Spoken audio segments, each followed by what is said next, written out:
Salut tout le monde, c'est la base. On se retrouve aujourd'hui pour un nouveau gameplay réalisé sur la map Raid en démolition à la M8.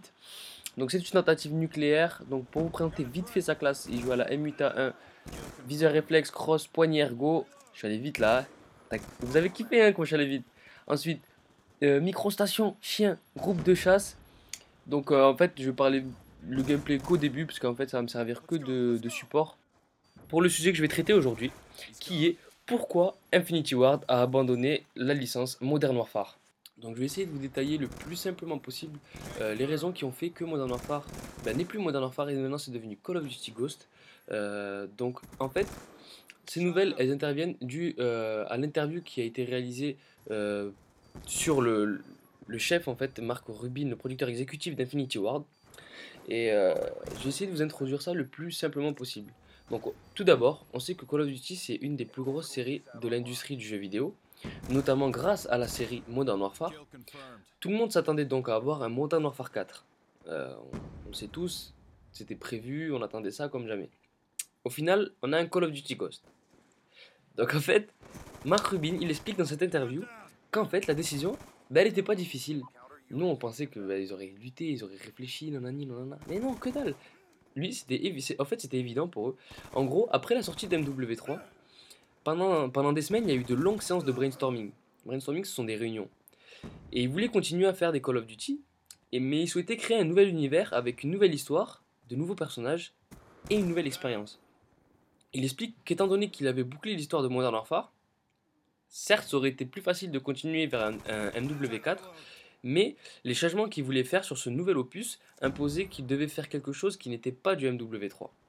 Bon, jusque-là, on reste un peu sceptique parce que c'est tout à leur honneur de vouloir changer, de plus faire du Modern Warfare et de faire du Call of Duty Ghost, mais est-ce que ce sera vraiment un réel changement? Donc je vais essayer de vous détailler ce qu'on sait au jour d'aujourd'hui sur le nouveau Call of Duty Ghost, et après vous ferez votre propre idée pour savoir ça change beaucoup ou c'est de la pub et ça change pas énormément finalement. Donc au jour d'aujourd'hui, on sait que le jeu s'ouvre sur un événement cataclysmique dans un univers qui sera dans 5 à 10, 5, 10, 15 ans dans le futur. Donc il y aura un événement cataclysmique qui modifiera la partie sud des États-Unis.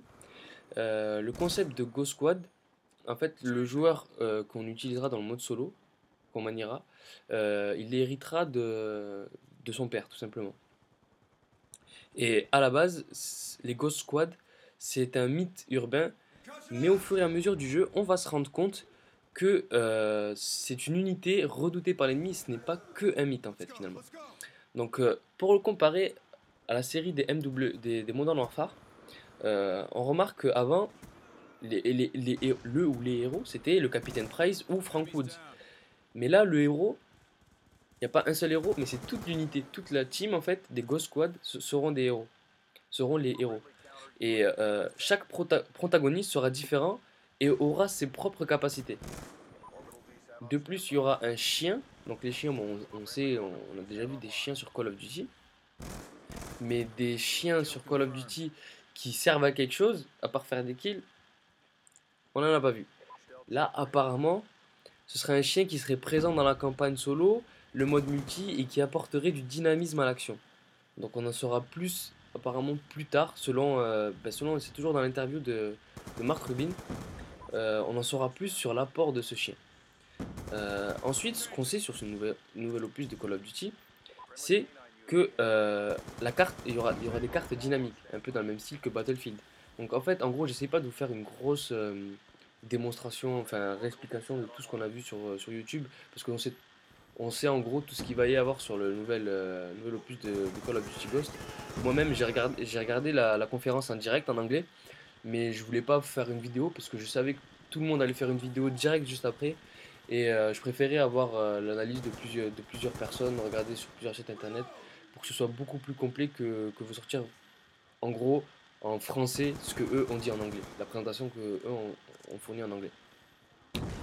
Bref, je continue sur les détails qu'on connaît sur le nouvel Call of Duty.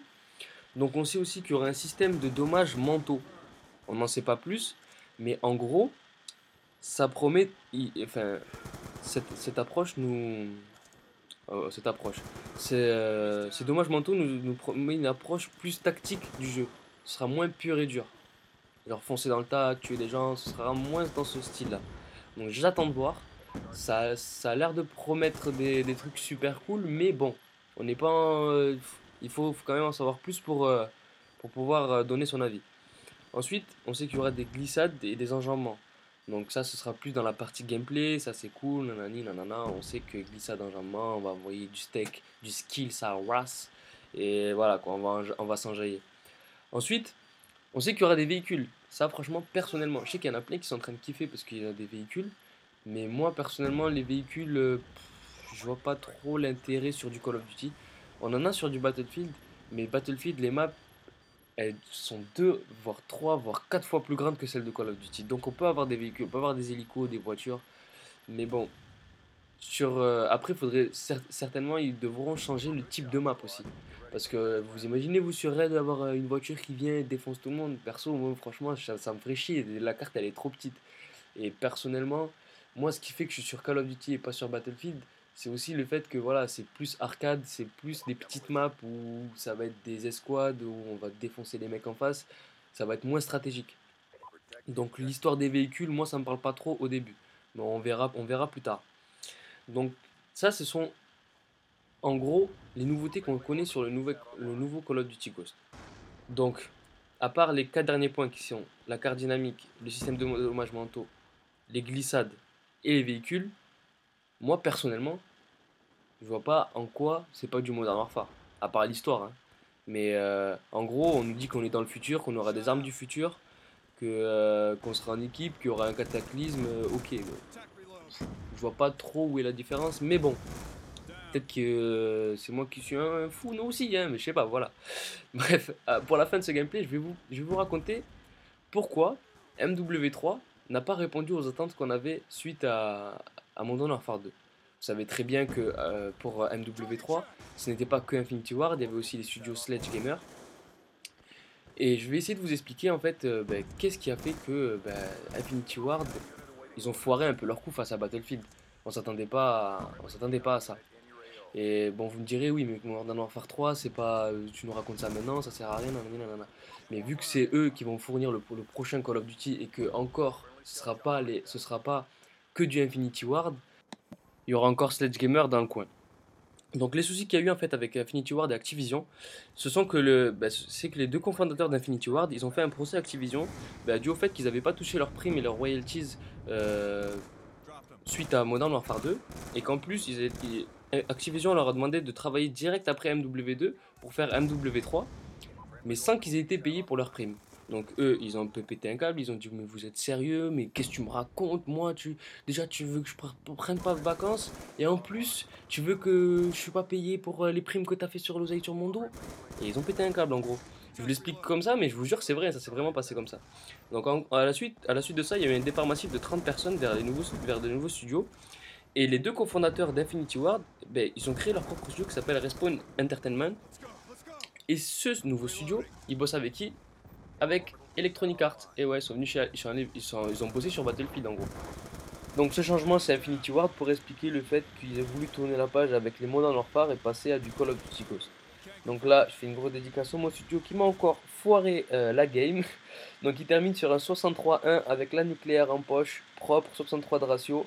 J'espère que vous avez kiffé le gameplay, que vous avez appris quelque chose. On se retrouve bientôt pour de nouvelles vidéos. Gros bisous tout le monde, à la prochaine.